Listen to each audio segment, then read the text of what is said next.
बिस्मिल्लाहिर्रहमानिर्रहीम। अस्सलाम वालेकुम स्टूडेंट्स, मैं हूं हसान फरीद, आपका फिजिक्स टीचर। स्टूडेंट्स, आज का हमारा आर्टिकल है सेंट्रीपिटल फोर्स के बारे में। ये वो आर्टिकल है जिसको आप पहले 9th-10th में पढ़ चुके हैं, तो थोड़ा बहुत आइडिया आप लोगों को ऑलरेडी होगा। लेकिन आज हम लोगों ने ना सिर्फ इसको बहुत ज़्यादा डिटेल में डिस्कस करना है, बल्कि इसकी मैथमेटिकल डेरिवेशन भी करनी है कि ये फार्मूला किस तरह से डिराइव होता है। तो स्टूडेंट्स, स्टार्ट करते हैं आज का लेक्चर। स्टूडेंट्स, इस टॉपिक सेंट्रीपिटल फोर्स के अंदर आपको दो वर्ड्स नजर आ रहे हैं, एक सेंट्रीपिटल और एक फोर्स। इससे पहले कि मैं आपको सेंट्रीपिटल फोर्स का पूरा मतलब बताऊं, क्यों ना हम एक दफा डिस्कस कर लें फिर से कि ये फोर्स क्या होता है। स्टूडेंट्स, हम लोगों ने फोर्स के बारे में अब तक दो बातें पढ़ी हैं, और वो दो बातें क्या हैं आइए जरा देखते हैं। जस्ट इमेजिन करें मेरे पास एक ऑब्जेक्ट है और वो बिल्कुल कांस्टेंट स्पीड से इस डायरेक्शन में जा रहा है। मैं अगर एक फोर्स लगाऊं उसी डायरेक्शन में जिस डायरेक्शन में वो जा रहा है, तो इसकी स्पीड आहिस्ता आहिस्ता बढ़ना शुरू हो जाएगी। तो यहां से हम लोगों ने क्या सीखा कि फोर्स एक ऐसी चीज है जो किसी भी ऑब्जेक्ट की स्पीड बढ़ाएगी, लेकिन शर्त यह है कि जब वो क्या लगे, उसके पर पैरेलल लगे, यानी उसी की डायरेक्शन में लगे। तो याद रखिएगा, इसको मैं यूं कह सकता हूं कि when a force is parallel to the direction of motion, the speed of the object increases. अब जरा दोबारा से एक और एग्जांपल देखें। ये ऑब्जेक्ट फिर से कांस्टेंट स्पीड से इस डायरेक्शन में जा रहा है, लेकिन मैं एक फोर्स लगाता हूं इसकी मोशन की डायरेक्शन के बिल्कुल ऑपोजिट। अब आहिस्ता आहिस्ता इसकी स्पीड कम होना शुरू हो जाएगी। अब ये स्पीड कम होना शुरू हो गई उस फोर्स की वजह से, यानी फोर्स का एक और काम क्या हुआ, स्पीड को कम करना। लेकिन ऐसा वो कब करेगा, जब वो मोशन की डायरेक्शन में नहीं बल्कि मोशन की डायरेक्शन के बिल्कुल ऑपोजिट लगेगा। तो यहां पर मैं कह सकता हूं when the force is opposite to the direction of motion, the speed of the object will decrease. और ये दो बातें हैं जो हम लोग चैप्टर नंबर 4 में पढ़ के आ चुके हैं। तो यहां तक हमें लगता था कि फोर्स के तो दो काम होते हैं, एक स्पीड बढ़ाना और एक स्पीड कम करना। लेकिन स्टूडेंट्स, आज हम डिस्कस करेंगे फोर्स का बहुत इंपॉर्टेंट तीसरा काम, और वो क्या है। जरा इमेजिन करें मेरे पास एक ऑब्जेक्ट जो है वो एक स्ट्रेट लाइन में कांस्टेंट स्पीड से मूव कर रहा है।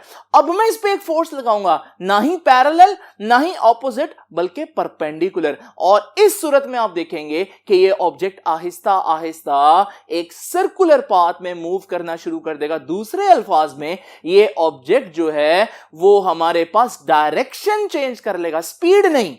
तो इसका मतलब फोर्स का एक तीसरा काम भी हुआ, और वो क्या है, डायरेक्शन चेंज करवाना। तो हमने देखा कि फोर्स के तीन काम हुए, स्पीड बढ़ाना, स्पीड कम करना और डायरेक्शन चेंज करना। ये सेंट्रीपिटल फोर्स कौन सा काम करेगी, ये तीसरे वाला काम करेगी। यानी कि सेंट्रीपिटल फोर्स एक ऐसी फोर्स है जो स्पीड कम ज्यादा नहीं करेगी। मैं बता रहा हूं, बहुत इंपॉर्टेंट बात है ये। क्या करेगी ये प्रोड्यूस करेगी चेंज इन डायरेक्शन। अब जरा देखते हैं स्टूडेंट्स, ये सेंट्रीपिटल का मतलब क्या है। उससे पहले हम जरा देखते हैं कोई ऐसी मोशंस डेली लाइफ में जिनमें हमारे पास डायरेक्शन मुसलसल चेंज हो रही हो। आप लोगों ने ऐसी बहुत सी एग्जांपल्स देखी होंगी। मिसाल के तौर पर स्टूडेंट्स, अगर हमारे पास एक बच्चा जो है वो एक डोरी से पत्थर बांध कर घुमा रहा हो, तो आप देखेंगे ये पत्थर बार बार अपनी डायरेक्शन हर पॉइंट पर चेंज कर रहा है। इसी तरह से अगर आप एक गाड़ी जो राउंड अबाउट में गोल चक्कर पे मूव कर रही है, तो वो भी अपना डायरेक्शन मुसलसल चेंज कर रही है और एक सर्कुलर पाथ में मूव कर रही है। इसी तरह से अगर आप इलेक्ट्रॉन को देखते हैं, तो इलेक्ट्रॉन भी तो न्यूक्लियस के गिर्द एक सर्कुलर पाथ में रिवॉल्व कर रहा है ना। इसी तरह से अगर आप सैटेलाइट्स को देखते हैं, सैटेलाइट्स भी तो जमीन के गिर्द सर्कुलर पाथ्स में रिवॉल्व कर रहे हैं। इसके अलावा भी बहुत सी एग्जांपल्स दी जा सकती है, लेकिन हम इसी पर ठहरते हैं और हम देखते हैं कि यहां पर हर बॉडी जो है वो डायरेक्शन हर पॉइंट पर चेंज कर रही है, और स्पेशली मैं कहूंगा कि ये सर्कुलर पाथ में मूव कर रही है। लेकिन स्टूडेंट्स, हम लोग पहले पढ़ के आ चुके हैं कि जब भी कोई चीज सर्कल में मूव करती है तो उसकी वेलोसिटी टेंजेंट की डायरेक्शन में होती है। और टेंजेंट क्या होता है, किसी पॉइंट पर ऐसी लाइन जो उस सर्कल को सिर्फ एक पॉइंट पर टच करे। मिसाल के तौर पर इस पॉइंट पर टेंजेंट ये होगा, इसी तरह से इस पॉइंट पर टेंजेंट यह होगा, और आप हर पॉइंट पर टेंजेंट जो है वो ड्रॉ कर सकते हैं, और ये है वेलोसिटी की डायरेक्शन किसी भी पॉइंट पर। और ये डायग्राम आपकी बुक ने उस पेज पर बनाई भी हुई है। नाउ स्टूडेंट्स, हमें कैसे पता चलता है कि बॉडी की वेलोसिटी या उसकी मोशन जो है वो अलोंग टेंजेंट है? बड़ा सिंपल सी बात है। अगर वो बच्चा जो है वो पत्थर को घुमा रहा था, अगर किसी पॉइंट पर आकर सपोज करें रस्सी टूट जाती है, वो डोरी टूट जाती है, तो पत्थर जो है वो स्ट्रेट टेंजेंट की डायरेक्शन में निकल जाएगा। इसका मतलब इस पॉइंट पर वो पत्थर कहां जाना चाहता था, उसकी मोशन, उसकी वेलोसिटी कहां थी? अलोंग टेंजेंट ही थी। तो फिर वो जा क्यों नहीं रहा था? इसका मतलब कोई ऐसा एजेंट है, कोई ऐसी फोर्स है जो उसको टेंजेंट में जाने से रोक रही है। तो स्टूडेंट्स, अगर हम देखें इस पत्थर के केस में, तो वो फोर्स जो उसको टेंजेंट में निकलने से रोकती है, वो हमारे पास टेंशन है जो उस स्ट्रिंग के अंदर है। तो हम कहेंगे यहां टेंशन एक ऐसी फोर्स है जो सेंटर में घुमाने पर मजबूर कर रही है इसको। तो मैं कहूंगा कि tension is acting like a centripetal force. Centripetal force का मतलब है, सेंट्रीपिटल को हम एक और वर्ड भी देते हैं, सेंटर सीकिंग फोर्स। वो फोर्स जो किसी भी ऑब्जेक्ट को सर्कल के सेंटर की तरफ लगती है। तो यहां मैं कहूंगा कि जो हमारे पास टेंशन है, it is acting like a centripetal force. इसी तरह से वो जो कार थी जो राउंड अबाउट में मूव कर रही थी, तो उस कार को सर्कल में घूमने पर कौन मजबूर कर रहा है? तो हमने देखा कि जो कार के टायर और रोड के दरमियान जो फ्रिक्शन है वो उसको मजबूर कर रही है। तो मैं कहूंगा कि यहां जो फ्रिक्शन है क्योंकि सेंटर की तरफ लग रही है और बॉडी को सेंटर में घुमा रही है, तो हम कहेंगे कि friction is acting like a centripetal force. बिल्कुल इसी तरह से जब हम इलेक्ट्रॉन को न्यूक्लियस के गिर्द रिवॉल्व करते देखते हैं, हमें मालूम है कि न्यूक्लियस की इलेक्ट्रिक फोर्स इलेक्ट्रॉन को हर वक्त अपनी तरफ खींच रही है, यानी कि सर्कल के सेंटर की तरफ खींच रही है। तो मैं इस केस में कहूंगा कि this electric force is acting like a centripetal force. बिल्कुल इसी तरह से जब हम सैटेलाइट्स की बात करते हैं, तो सैटेलाइट्स को जमीन की ग्रेविटी हमेशा सर्कल के सेंटर पर खींच रही है, जिसकी वजह से वो इस सर्कुलर पाथ को फॉलो करने पर मजबूर है। तो हम कहेंगे कि इस केस में gravitational force is acting like a centripetal force. तो स्टूडेंट्स, आप लोगों को एक थोड़ा आइडिया हुआ होगा यहां से कि सेंट्रीपिटल फोर्स क्या होती है और कहां को लगती है। दूसरी बात आप लोगों को यह पता चल गई होगी कि सेंट्रीपिटल फोर्स खुद कोई फोर्स नहीं है, बल्कि डिफरेंट सिचुएशन में friction, tension, gravity, electric force, magnetic force, ये खुद एज ए सेंट्रीपिटल फोर्स बन जाती हैं। अगर इन फोर्सेस में से कोई भी फोर्स सेंटर में घुमाए तो हम उसको सेंट्रीपिटल फोर्स का नाम दे देंगे। तो स्टूडेंट्स, यहां से हमें आइडिया हुआ कि सेंट्रीपिटल का मतलब क्या है। तो सेंट्रीपिटल का मतलब होता है centre seeking force. Centre seeking का मतलब सेंटर की तरफ लगने वाली। तो ये दोनों बातें तो पता चल गई, तो आइए क्यों ना हम डिफाइन कर दें एक दफा कि सेंट्रीपिटल फोर्स क्या होती है।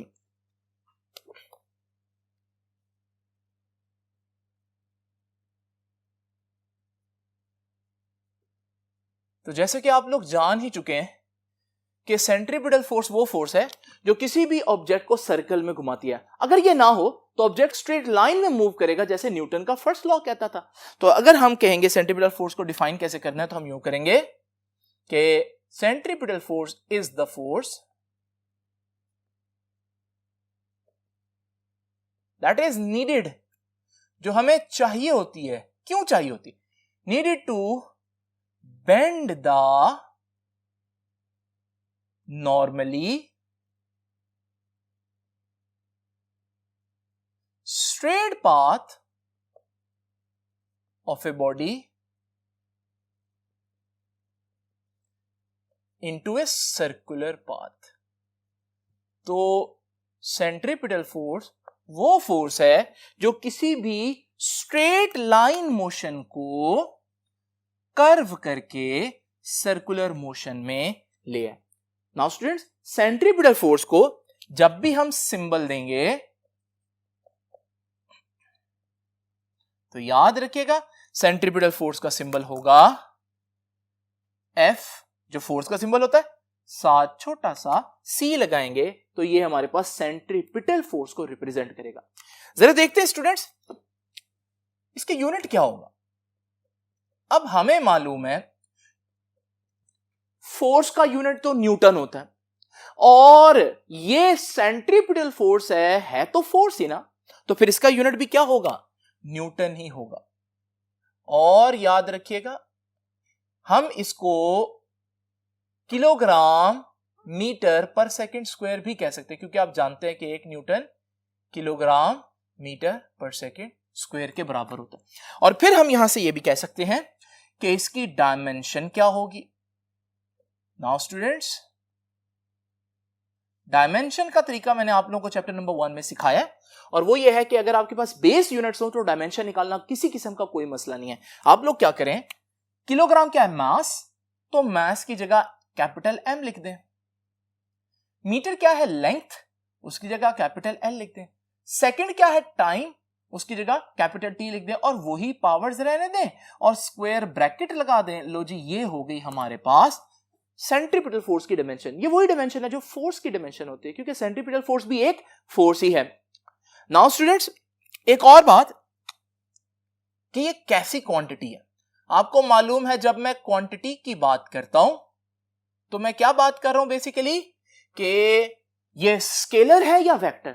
तो आपको मालूम है कि हर फोर्स की कोई ना कोई डायरेक्शन होती है और हर फोर्स जो है वो एक वेक्टर क्वांटिटी होती है। तो बिल्कुल इसी तरह से क्योंकि ये भी एक फोर्स है तो हम कहेंगे कि ये कैसी क्वांटिटी है, वेक्टर क्वांटिटी है। और जैसे कि हमें मालूम है कि वेक्टर के लिए डायरेक्शन जरूरी होती है, तो फिर इसके लिए भी डायरेक्शन जरूरी होगी। अब इसकी डायरेक्शन कहां होती है, तो अभी मैंने आप लोगों को बताया student, it is a centre seeking force. ये वो फोर्स है जो किसी भी सर्कल के सेंटर की तरफ लगती है। तो मैं यहां से इसकी डायरेक्शन भी लिख सकता हूं,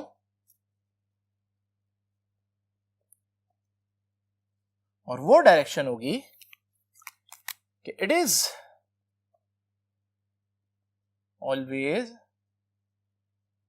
towards the center of circle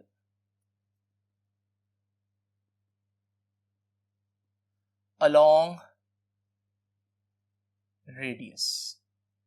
ठीक है जी, तो ये रेडियस में सेंटर की तरफ होगी। तो ये तो हमारे पास कुछ बातें होंगी जो सेंट्रीपिटल फोर्स के जानने के लिए जरूरी हैं, और ये ऑब्जेक्टिव्स में भी आ सकती हैं, आप इसको आसानी से यहां पर देख सकते हैं। नाउ स्टूडेंट्स, अब आते हैं आज के सबसे मेन पॉइंट पर, और वो मेन पॉइंट क्या है, वो पॉइंट ये है कि सेंट्रीपिटल फोर्स का फॉर्मूला डिराइव कैसे करना है। वैसे आप में से बच्चे सेंट्रीपिटल फोर्स का फॉर्मूला जानते होंगे, क्योंकि 9th-10th भी आप लोग पढ़कर आए। तो सेंट्रीपिटल फोर्स का फॉर्मूला क्या था, जरा देख लीजिए। F is equal to mv square over r, और सेंट्रीपिटल है तो छोटा सा c लगा दूंगा यहां पर। अब ये जो हमारे पास सेंट्रीपिटल फोर्स का फॉर्मूला है, जिसको आप पहले से जानते हैं, आज हम इसको पूरा का पूरा डिराइव करेंगे। स्टूडेंट्स, हमारे पास न्यूटन का सेकंड लॉ क्या कहता है? न्यूटन का सेकंड लॉ कहता है कि F is equal to m में फोर्स क्या प्रोड्यूस करती है, एक्सेलरेशन।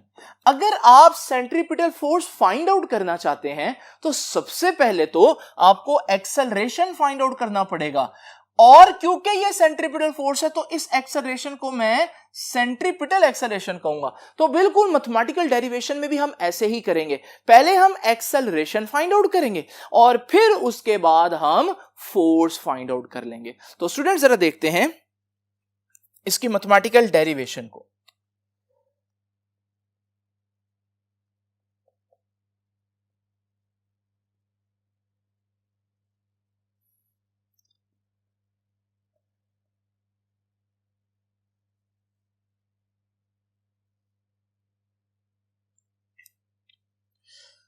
स्टूडेंट्स, मैथमेटिकल डेरिवेशन में सबसे पहले तो एक चीज आप लोगों को बनानी पड़ेगी और वो है डायग्राम। तो आइए जरा देखते हैं इसकी डायग्राम किस तरह से बनेगी और उसको अंडरस्टैंड भी करते हैं। ये देखिए स्टूडेंट्स, मेरे पास ये एक सर्कुलर पाथ है और जस्ट इमेजिन करें ये इस सर्कल का सेंटर है, इसे मैं कह देता हूं O। स्टूडेंट्स, इमेजिन करें इस सर्कल में एक ऑब्जेक्ट जो है वो मूव कर रहा है सर्कुलर पाथ में, अभी वो ऑब्जेक्ट यहां पर है। अगर वो ऑब्जेक्ट इस वक्त पॉइंट ए पर है तो फिर इस पॉइंट के ऊपर इसकी वेलोसिटी कहां होगी? हम लोगों ने पढ़ा किसी भी पॉइंट पर इसकी वेलोसिटी कहां होती है? टेंजेंट में। तो हम एक टेंजेंट ड्रॉ करेंगे और हमें आइडिया हो जाएगा कि इस वक्त जो ऑब्जेक्ट है वो इस डायरेक्शन में, इसकी ये जो वेलोसिटी है इसको मैं v1 का नाम दे देता हूं। नाउ स्टूडेंट्स, इस पॉइंट पर इसका सेंटर से ये डिस्टेंस बन रहा है, तो ये जो हमारे पास इसका सेंटर से डिस्टेंस बन रहा है ये तो सेंटर का अपना रेडियस के बराबर है। तो मैं कहूंगा कि ये जो डिस्टेंस है OA ये तो R है। फिर इसी तरह से स्टूडेंट्स, क्योंकि ये सर्कल में मूव कर रहा है, कुछ देर के बाद ये वाला पॉइंट यहां आ चुका होगा सर्कल में मूव करते हुए। जब ये वाला पॉइंट यहां आएगा, इस पॉइंट पर इसकी वेलोसिटी कहां होगी? तो हमें मालूम है वेलोसिटी ने तो हमेशा अलोंग टेंजेंट रहना है, तो इस पॉइंट पर इसकी वेलोसिटी कहां होगी? बिल्कुल ऊपर।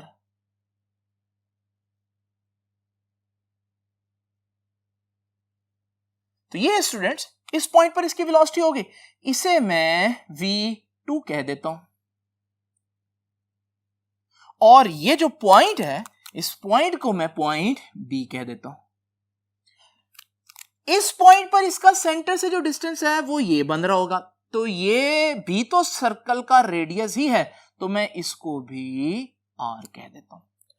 आपने देखा कि यहां पर ऑब्जेक्ट जो है वो पॉइंट A से पॉइंट B तक गया, उसकी वेलोसिटी का वेक्टर यहां था और अब उसकी वेलोसिटी का वेक्टर इधर आ गया।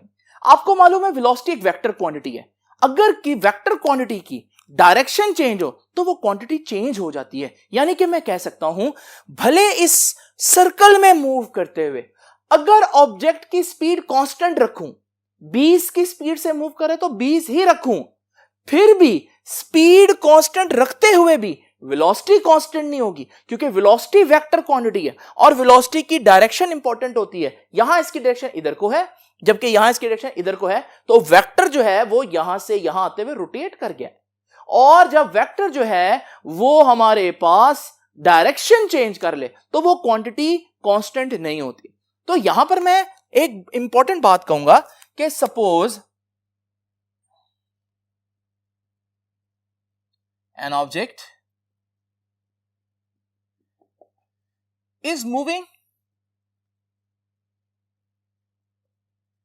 in a circular path with constant speed। कि इमेजिन करें हमारे पास एक ऑब्जेक्ट है वो सर्कल में मूव कर रहा है लेकिन उसकी स्पीड क्या है? कांस्टेंट है। लेकिन फिर वही बात कि वेलोसिटी का वेक्टर चेंज हो रहा है, तो वेलोसिटी उसकी चेंज होगी। तो फिर जब वेलोसिटी चेंज हो तो हम लोगों ने एक्सेलरेशन की डेफिनेशन क्या पढ़ी थी? Rate of change of velocity. क्योंकि इसकी वेलोसिटी चेंज हो रही है तो हम कहेंगे इस बॉडी में एक्सेलरेशन होगा। तो स्टूडेंट्स ये बात क्यों बताना जरूरी है? क्योंकि यहां मैं बोल रहा हूं कांस्टेंट स्पीड, फिर जब मैं आगे चल के कहूंगा कि उस बॉडी में एक्सेलरेशन होगा तो बच्चे परेशान होते हैं कि भाई अभी तो सर ने बोला स्पीड चेंज नहीं हो रही। भाई एक्सेलरेशन स्पीड का चेंज होना नहीं है, वेलोसिटी का चेंज होना है। तो डायरेक्शन चेंज होने से भी बॉडी में हम कहते हैं कि एक्सेलरेशन होता है। तो अब जरा देखिए, इसका एक्सेलरेशन निकालना है। अब एक्सेलरेशन का फॉर्मूला क्या है स्टूडेंट्स? एक्सेलरेशन का फॉर्मूला है rate of change of velocity. तो A is equal to del V over del T।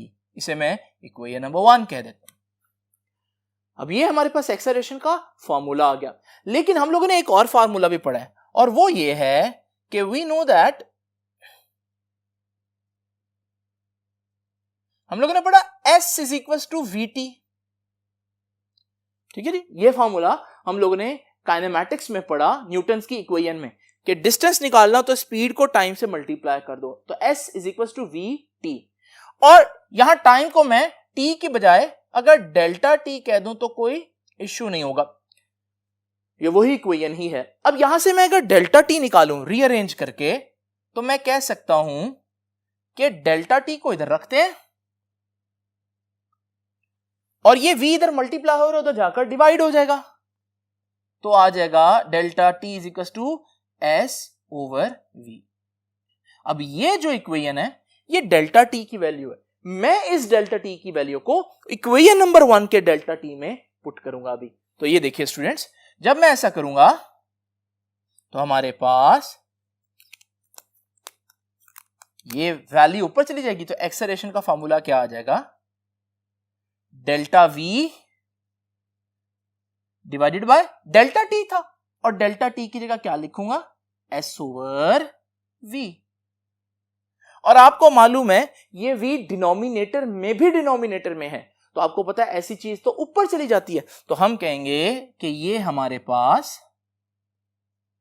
v ऊपर चला जाएगा, तो ये बन जाएगा a is equal to v, ऊपर चला गया, ये भी ऊपर जब चला जाएगा तो बाकी डेल्टा v और s रह जाएगा, तो delta v over s। Students इस इक्वेशन को गौर से देख लें, और इस इक्वेशन को मैं इक्वेशन नंबर 2 का नाम दे रहा हूं, इसको बहुत ही ध्यान से देख लीजिए। अभी मैं इससे आगे का काम करता हूं, क्योंकि वापस हमने कुछ वैल्यूज यहां पर पुट करनी है, इसलिए इसको भूलना नहीं है। स्टूडेंट्स ये वही डायग्राम है जो अभी मैंने थोड़ी देर पहले आप लोगों के सामने बनाई, इसको मैंने दोबारा से एक दफा बना लिया, और ये वही डायग्राम है जिसमें मैंने आप लोगों को बताया था कि पॉइंट ए पर एक ऑब्जेक्ट है, डिस्टेंस r है उसका सेंटर से, और फिर हमारे पास वो ऑब्जेक्ट जो है इस वक्त इसकी वेलोसिटी अलोंग टेंजेंट है, उसकी वेलोसिटी को मैंने v1 कह दिया, और फिर ये ऑब्जेक्ट मूव करते करते जब यहां पर आएगा तो इस पॉइंट पर इसकी वेलोसिटी इधर को टेंजेंट में होगी, और इसका डिस्टेंस सेंटर से r ही बनेगा। नोट करने वाली बात यह है कि यहां पर अगर मैं पॉइंट ए से पॉइंट बी तक एक स्ट्रेट लाइन ड्रॉ कर दूं, तो फिर मैं कह सकता हूं ये एक ट्राइंगल बन गई OAB, देख सकते हैं OAB। तो ये तो मुझे मालूम है कि ट्राइंगल है यहां पर एक, और उस ट्राइंगल का नाम बन रहा है OAB। और इस ट्राइंगल की खास बात देखिए, इस ट्राइंगल की दो साइड्स ऐसी हैं जो आपस में बराबर हैं, ये साइड भी रेडियस r है, ये साइड भी रेडियस r है, और एक सर्कल के सारे रेडियस आपस में हमेशा बराबर होते हैं। तो यहां से मैं कह सकता हूं कि ये जो ट्राइंगल OAB है, ये एक ऐसी ट्राइंगल है जिसकी दो साइड्स बराबर होती हैं। ऐसी ट्राइंगल जिसकी दो साइड्स बराबर हों कहलाती है आइसोसेलेस ट्राइंगल। आइसोसेलेस का मतलब एक ऐसी ट्राइंगल जिसकी दो साइड्स आपस में बराबर हों, और यहां पर क्लियरली नजर आ रहा है कि ये एक आइसोसेलेस ट्राइंगल है। स्टूडेंट्स यहां मैं एक और ट्राइंगल आप लोगों के सामने ड्रॉ करने लगा हूं, और उस ट्राइंगल का नाम होगा PQR। तो मैं यहां लिखूंगा कि लेट अस ड्रॉ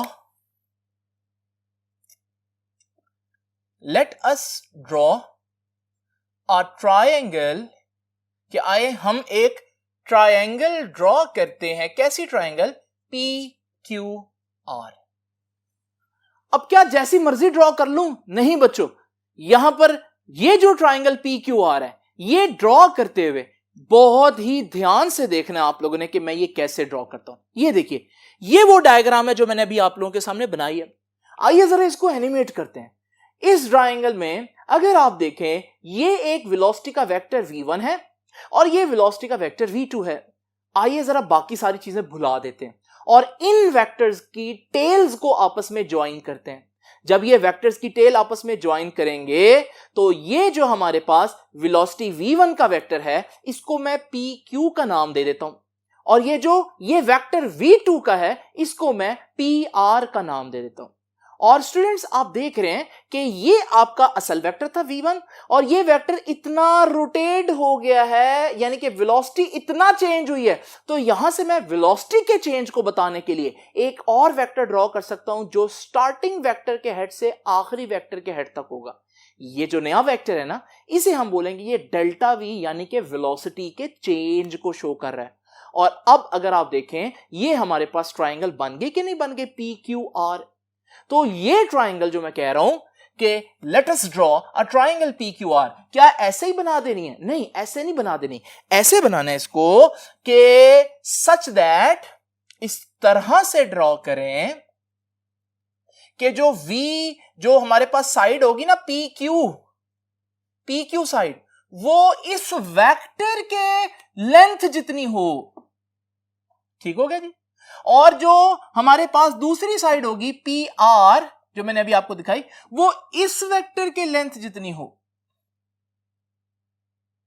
तो फिर ये ट्राइंगल कैसी बनेगी, जैसे मैंने अभी आप लोगों को दिखाया, यहां पर मैं ड्रॉ कर देता हूं। ये वेक्टर लेना आपने एज इट इज, इसको यूं रख दें, ठीक है जी। ये हमारे पास ये वाला वेक्टर यहां पर रख रहा हूं मैं, इसे मैं v1 कह देता हूं। और इसी तरह से ये वाला जो वेक्टर है ये मैं यहां पर रखूंगा, और इस वेक्टर को मैं v2 का नाम दूंगा। और फिर एक वेक्टर होगा जो बता रहा है कि वेलोसिटी यहां से यहां तक चेंज हो गई है, तो वो वेक्टर जो है वो डेल्टा v होगा। इस ट्राइंगल को मैं p q r कह रहा हूं, और आप लोग देख रहे हैं कि इस ट्राइंगल में ये जो पी क्यू है ये v1 के बराबर है और पी आर जो है वो v2 के बराबर है। तो ये एक मैंने नई ट्राइंगल ड्रॉ कर दी। अब आप पूछेंगे कि ये ड्रॉ क्यों की है, उसकी वजह मैं अभी आप लोगों को बताता हूं। एक बात मैं आपको पहले बताता चलूं, याद है हम लोगों ने स्टार्ट में एक बात कही थी, और वो ये थी कि सपोज करें जो ऑब्जेक्ट मूव कर रहा है सर्कुलर पाथ में वो कांस्टेंट स्पीड से है। जब कांस्टेंट स्पीड होती है स्टूडेंट्स, तो फिर इस वेक्टर की लेंथ और इस वेक्टर की लेंथ आपस में बराबर होगी, क्योंकि ये वेलोसिटी का वेक्टर है, इसकी लेंथ जो है वो स्पीड बता रही है। तो मैं कह रहा हूं स्पीड तो सेम है, तो फिर ये दोनों वेक्टर्स की लेंथ क्या होंगी, बराबर होंगी। और अगर इस वेक्टर पी क्यू यानी v1 की और इस वेक्टर पी आर यानी v2 की लेंथ आपस में बराबर होंगी, तो ये एक ऐसी ट्राइंगल ना बन गई जिसकी दो साइडों की लेंथ आपस में बराबर है। और अभी थोड़ी देर पहले मैंने आप लोगों को बताया, अगर मेरे पास एक ऐसी ट्राइंगल हो जिसमें दो साइड्स आपस में बराबर हो, उसे तो आइसोसेलेस ट्राइंगल कहते हैं। तो ये जो अंदर वाली ट्राइंगल थी, इसको तो मैं आइसोसेलेस साबित कर चुका हूं। क्यों साबित कर चुका हूं? क्योंकि ओ ए जो लेंथ है वो ओ बी के बराबर है। ये वाली लेंथ और ये वाली लेंथ आपस में बराबर है, क्योंकि ये दोनों ही सर्कल के रेडियस है। इसी तरह से ये जो नई ट्राइंगल है मेरे पास, जिसका नाम मैंने पी क्यू आर लिखा, इसके बारे में भी मैं यही बात कहूंगा कि ट्राइंगल पी क्यू आर भी आपस में भी आइसोसेलेस हैं। और इसके आइसोसेलेस होने की वजह क्या बताऊंगा कि ये जो v1 है और ये जो v2 है ये आपस में बराबर हैं। तो फिर जब आपस में बराबर हैं, स्पीड बराबर है, तो फिर मैं v1 और v2 कहूं ही क्यों, तो मैं इसको v कह देता हूं। तो इसलिए मैंने यहां पर v लिख दिया। अब आप जरा देखिए, मेरे पास दो आइसोसेलेस ट्राइंगल हैं। नाउ स्टूडेंट्स, मेरे पास क्योंकि दो आइसोसेलेस ट्राइंगल है, मैं इनको कंपेयर करूंगा। तो मैं कहूंगा कि लेट अस कंपेयर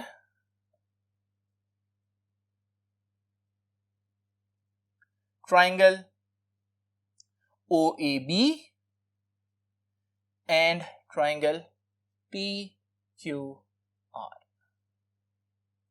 अब जरा तवज्जो से, और बहुत इंपॉर्टेंट बात है, ये देखिए स्टूडेंट्स, हमारे पास ये एक सर्कल है और इस सर्कल के अंदर हमारे पास ये एक पॉइंट सर्कल से r डिस्टेंस पर मौजूद है। अगर मैं इस वक्त टेंजेंट ड्रॉ करूं तो ये टेंजेंट होगा। जरा इमेजिन करें कि ये जो हमारे पास पॉइंट है या ऑब्जेक्ट है, ये 30 डिग्री मूव करता है सर्कल में। जब ये 30 डिग्री मूव करेगा तो इसका रेडियस जो है वो 30 डिग्री डेफिनेटली अब हमारे पास मूव कर चुका होगा। अब मजे की बात है, इसका जो टेंजेंट है वो भी चेंज हो गया।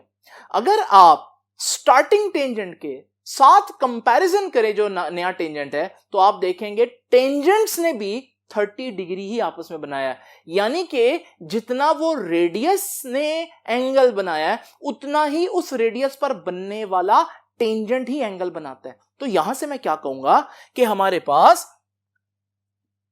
जब ये रेडियस OA यहां से यहां तक गया OB तक, तो उसने कुछ एंगल यहां बनाया, और उस एंगल को मैं क्या कहूंगा, OA या AOB। तो मैं कहूंगा एक तो अंदर एंगल बन रहा है जो रेडियस बना रहे हैं, और वो क्या है, एंगल OAB। और फिर जब ये यहां से यहां तक आया तो रेडियस ने कुछ एंगल बनाया, तो टेंजेंट ने भी तो एंगल चेंज कर लिया। और अभी मैंने आपको क्या दिखाया कि जब हमारे पास जितने डिग्री जो है वो हमारे पास रेडियस रिवॉल्व करेगा। जब आप टेंजेंट्स को कंपैरिजन करेंगे तो टेंजेंट के दरमियान भी उतना ही एंगल बना होगा, यानी कि वेलोसिटी v1 और वेलोसिटी v2 के वेक्टर के दरमियान भी उतना ही एंगल बनेगा। लेकिन वेलोसिटी v1 और v2 के वेक्टर को मैंने यहां इकट्ठा बनाया, इसका मतलब ये एंगल आपस में बराबर होगा। तो मैं कह सकता हूं इस एंगल को QPR। तो एंगल OAB एंगल QPR के बराबर है। तो ये पहली चीज मैंने कंपेयर की दोनों ट्रायंगल्स की, और वो ये है कि दोनों ट्रायंगल्स में हमारे पास एक एंगल आपस में बराबर है। दूसरी बात जरा देखिए, दूसरी बात अगर आप देखें इस ट्रायंगल के अंदर इन PQR V1 और V2 आपस में बराबर है, जैसे कि मैंने बताया ये वाली साइड आपस में बराबर है। और इस ट्रायंगल में OAB के अंदर हमारे पास OA और OB आपस में बराबर है, यानी ये वाली साइड इस साइड के बराबर है। यानी कि दोनों ट्रायंगल्स में दो साइड्स जो हैं वो आपस में बिल्कुल बराबर हैं। अब इसका रिजल्ट क्या आएगा? याद रखिएगा, जब दो आइसोसेलेस ट्रायंगल हों और दोनों के जो बराबर वाली साइड्स हैं उनके दरमियान का एंगल आपस में बराबर हो तो वो ट्रायंगल्स आपस में सिमिलर होती हैं। बहुत इंपॉर्टेंट बात है, तवज्जो से सुनिएगा, दोबारा देख लीजिए। अगर हमारे पास ये ट्रायंगल्स को मैं अलग करके दिखाता हूं, ये हमारे पास ट्रायंगल वही ट्रायंगल OAB है जिसको मैंने अलग कर लिया, और ये हमारे पास वही ट्रायंगल PQR है जिसको मैंने अलग कर लिया। ये इनके बराबर वाले आर्म्स हैं, यानी बराबर वाली साइड्स हैं, और ये इनके वो एंगल हैं जो आपस में बराबर थे।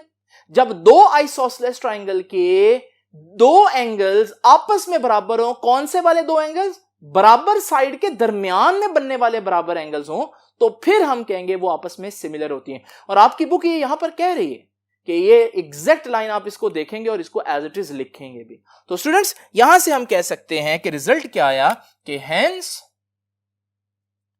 वही लाइन आप लोगों ने लिखनी है, ठीक है, और आप एंड रिजल्ट में लिख रहा हूं वो ये है कि व्हेन के hence triangle OAB and triangle PQR are similar, कि ये ट्रायंगल्स तो आपस में सिमिलर होती हैं। जब ट्रायंगल सिमिलर होती है ना, तो इसका मतलब ये होता है कि उनकी साइड्स की रेशियोज डिस्टर्ब नहीं होंगी। मिसाल के तौर पर ये एक ट्रायंगल है मेरी, और इस ट्रायंगल में आप देखें ये साइड 2 है, ये साइड 3 लेंथ की है और ये 4 लेंथ की है। अगर मैं इस ट्रायंगल को एग्जैक्ट इसी तरह से बड़ा कर दूं तो अब हमारी साइड जो है वो डेफिनेटली, अगर मैं इस ट्रायंगल को डबल कर रहा हूं तो हर साइड डबल हो जाएगी। तो अगर वो जो 2 वाली साइड है वो 4 हो जाएगी, 3 वाली 6 हो जाएगी और 4 वाली 8 हो जाएगी। मजे की बात है कि पहली एंगल में ये जो रेशियो थी हमारे पास इन दो साइड्स की 2 और 4 की, मैं कहूंगा ये जो 4 वाली साइड है ये उससे डबल है। और जब मैं बड़ी वाली ट्रायंगल में देखता हूं, हालांकि वो चेंज हो चुकी है, लेकिन अभी भी ये वाली साइड उस साइड से डबल ही है। बराबर नहीं है एग्जैक्ट साइजेस, लेकिन रेशियोज डिस्टर्ब नहीं हुई। ये होता है सिमिलर ट्रायंगल का मतलब। तो अगर ये हमारे पास सिमिलर ट्रायंगल्स हैं ये दोनों, तो इनमें भी रेशियोज डिस्टर्ब नहीं होंगी। तो मैं यहां पर कहूंगा कि ये वाली साइड की इस साइड से रेशियो, यानी कि ये वाली साइड क्या है डेल्टा V, और ये वाली साइड क्या है V1, लेकिन मैंने आपको पहले बताया V1 को मैं V ही लिखूंगा, ठीक है। इसकी इस साइड से रेशियो बराबर होगी इस साइड की OAB की इस साइड से रेशियो, यानी OA, और OA को तो मैंने R लिखा हुआ है। तो ये बड़ी इंपॉर्टेंट बात है। ये मैंने क्यों रेशियोज ली है?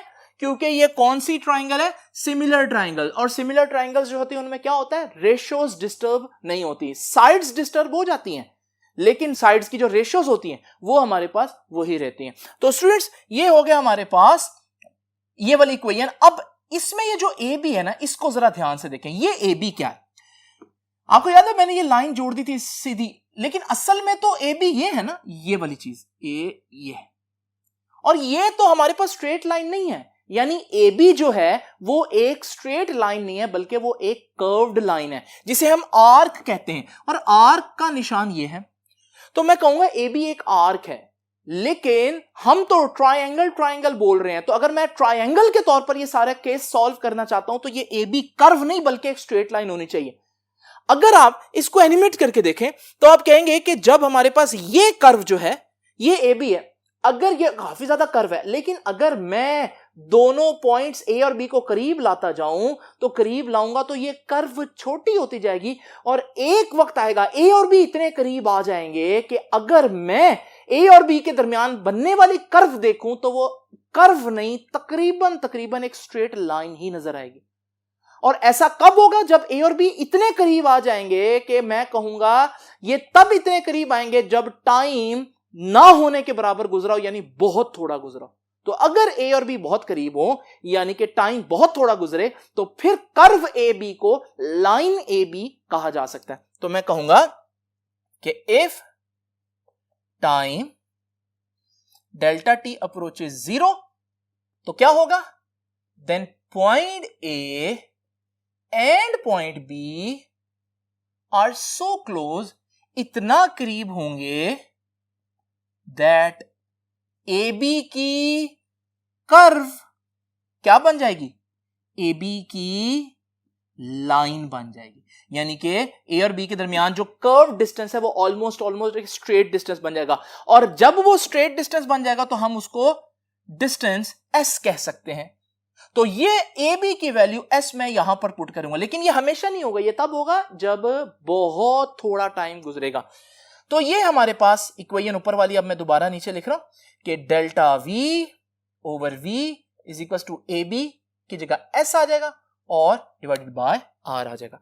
ये जो हमारे पास डेल्टा वी है इनको रीअरेंज करता हूं मैं, ठीक है। ये एस इधर मल्टीप्लाई हो रहा है, इधर आ जाएगा, और वी इधर डिवाइड हो रहा है, ऊपर चला जाएगा। तो ये जब रीअरेंज होंगे ये कुछ यूं बनेगा, delta V as it is divided by S और v ऊपर चला जाएगा डिवाइडेड बाय r। स्टूडेंट्स इसको जरा ध्यान से देख लें, ये डेल्टा v ओवर s, क्या पहले हमने कभी इसको देखा? आइए जरा देखते हैं। ये मैंने इक्वेशन नंबर 2 आपके सामने बनाई थी और उसमें डेल्टा v ओवर s अलग है। अब मैं वो वैल्यू जो डेल्टा v ओवर s की आई है यहां पुट करूंगा। तो ये इक्वेशन देख लें, a is equal to v multiply by delta v over delta s।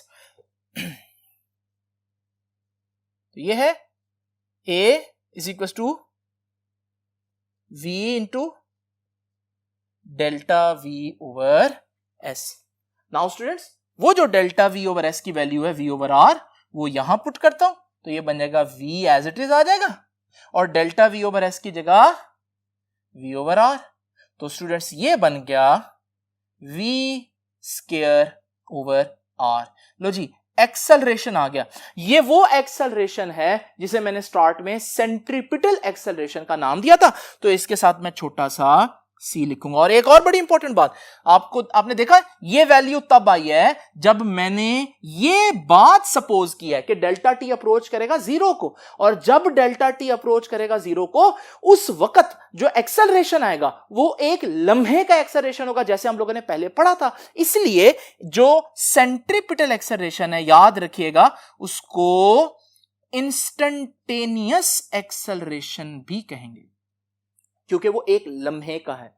Now students ये आगे सेंट्रीपिटल एक्सेलरेशन, लेकिन हमें क्या फाइंड आउट करना है? Centripetal force. अगर आपको याद हो स्टार्ट में मैंने आप लोगों को एक बात बताई थी और वो बात ये थी कि न्यूटन का सेकंड लॉ कहता है F is equal to ma। अगर आप सेंट्रीपिटल फोर्स फाइंड आउट करना चाहते हैं तो पहले आपके पास सेंट्रीपिटल एक्सेलरेशन होना चाहिए, और वो तो मैंने अभी फाइंड आउट कर लिया। मैं इस इक्वेशन में सेंट्रीपिटल एक्सेलरेशन पुट करूंगा तो मेरे पास सेंट्रीपिटल फोर्स आ जाएगी।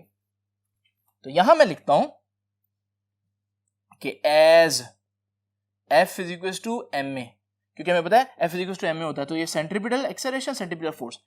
तो ये सेंट्रीपिटल एक्सेलरेशन की वैल्यू इधर पुट करूंगा तो ये आ जाएगा m, और सेंट्रीपिटल एक्सेलरेशन की जगह v स्क्वायर ओवर r। तो फिर हमारे पास क्या बन गया जी? mv square over r। तो सेंट्रीपिटल का फोर्स का ये फॉर्मूला स्टार्ट में मैंने आप लोगों को बताया था कि सेंट्रीपिटल फोर्स का ये फॉर्मूला होता है, और देखें एग्जैक्ट वही चीज मैंने आप लोगों के सामने मैथमेटिकली डिराइव कर दी। लेकिन स्टूडेंट्स याद रखिएगा हमारे पास ये लीनियर वेलोसिटी है, ये चैप्टर नंबर 5 पढ़ रहे हैं हम, और चैप्टर नंबर 5 पे हम हर जगह लीनियर डिस्प्लेसमेंट, लीनियर वेलोसिटी और लीनियर एक्सेलरेशन की जगह एंगुलर डिस्प्लेसमेंट, एंगुलर वेलोसिटी और एंगुलर एक्सेलरेशन चाहते हैं। तो मैं इस v की जगह पुट करूंगा v की वैल्यू, और वो आप लोगों ने पढ़ी है, v is to R omega. अब आप लोग पुट कीजिएगा, मैं फाइनल रिजल्ट लिखता हूं, और फाइनल रिजल्ट है m r ओमेगा स्क्वायर।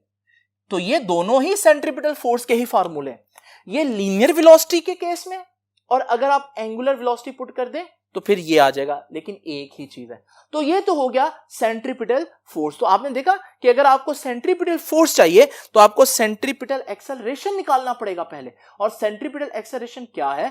किसी भी घूमती हुई चीज का एक्सेलरेशन जो टुवर्ड्स सेंटर होता है। और ये कैसा एक्सेलरेशन है? इंस्टेंटेनियस एक्सेलरेशन है। तो स्टूडेंट्स, ये दो बातें आप लोगों को इस पेज पर नजर आ रही होगी, एक ग्रीन लाइन में डेफिनेशन, और इस डेफिनेशन के अंदर उसने इंस्टेंटेनियस का वर्ड भी लिखा है, और उसने जो है कांस्टेंट स्पीड का वर्ड भी लिखा है। तो ये जो डेफिनेशन है ये सेंट्रीपिटल एक्सेलरेशन की डेफिनेशन है। तो अब आप लोग सेंट्रीपिटल एक्सेलरेशन की डेफिनेशन भी लिख लें।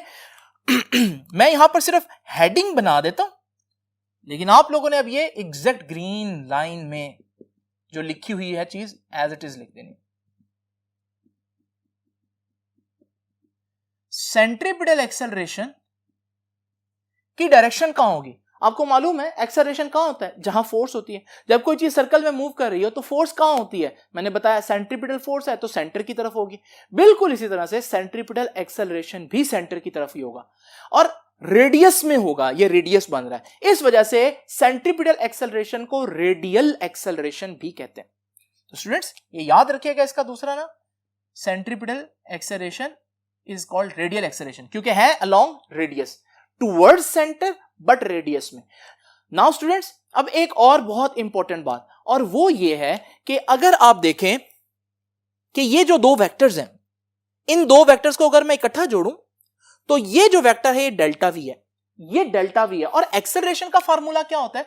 एक्सेलरेशन का फार्मूला होता है rate of change of velocity, यानी एक्सेलरेशन की डायरेक्शन वही होगी जो वेलोसिटी के चेंज की डायरेक्शन है। आइए जरा देखते हैं इसको डिटेल में कि अगर मेरे पास ये वेलोसिटी का वेक्टर v1 है और ये v2 है, अगर मैं इन दोनों को इकट्ठे जोड़ूं तो डेल्टा v की डायरेक्शन ये बन रही है। अब अगर डेल्टा v की डायरेक्शन ये है तो एक्सेलरेशन की डायरेक्शन भी यही होगी। लेकिन स्टूडेंट्स देखें, क्या ये सेंटर की तरफ बन रही है? हरगिज नहीं। अगर आप इन दोनों पॉइंट्स ए और बी को बहुत करीब इमेजिन करें, क्योंकि हम लोगों ने पहले ये सपोज किया था, तो जब ये बहुत करीब होंगे तो आप देखेंगे कि इस सूरत में जब आप डेल्टा वी का वेक्टर ड्रॉ करेंगे तो वो तकरीबन कहां होगा? टुवर्ड्स द सेंटर होगा। तो वो बात सही साबित होती है, और ये बात आप लोगों ने लिखी भी हुई है आपकी बुक में कि यहां पर इस लाइन में, और इससे अगले पेज पर भी आप लोगों को ये बात नजर आएगी। नाउ स्टूडेंट्स, एक बात याद रखिएगा कि हमारे पास सिर्फ सेंट्रीपिटल एक्सेलरेशन नहीं होता जब चीज सर्कल में मूव करती है, ये तब होता है जब कांस्टेंट स्पीड से मूव करी हो। अगर मैं आपको एग्जांपल दूं किसी ऐसी चीज की जिसकी स्पीड आहिस्ता आहिस्ता बढ़ रही है, तो इसमें सेंट्रीपिटल एक्सेलरेशन के साथ साथ एक और एक्सेलरेशन भी होगा जो अलोंग टेंजेंट होगा, इसे टेंजेंशियल एक्सेलरेशन बोलेंगे। ये सेंट्रीपिटल एक्सेलरेशन क्या करेगा? उसकी डायरेक्शन चेंज करेगा, हर लम्हा सर्कल में घुमाएगा। टेंजेंशियल एक्सेलरेशन क्या करेगा? उसकी स्पीड जो है वो चेंज करेगा। तो ये फर्क रखिएगा कि हमारे पास सेंट्रीपिटल एक्सेलरेशन के अलावा घूमती हुई चीजों में और एक्सेलरेशन भी हो सकते हैं, लेकिन अगर चीज यूनिफॉर्म स्पीड से घूम रही है, उसकी स्पीड चेंज नहीं हो रही, फिर उसमें सिर्फ सेंट्रीपिटल एक्सेलरेशन ही होगा। तो स्टूडेंट्स, ये था आज का लेक्चर। आई होप कि आपको ये अंडरस्टैंडिंग आ गई होगी कि सेंट्रीपिटल एक्सेलरेशन और फोर्स क्या है। आपसे मुलाकात होगी अब नेक्स्ट लेक्चर में, तब तक के लिए अल्लाह हाफिज।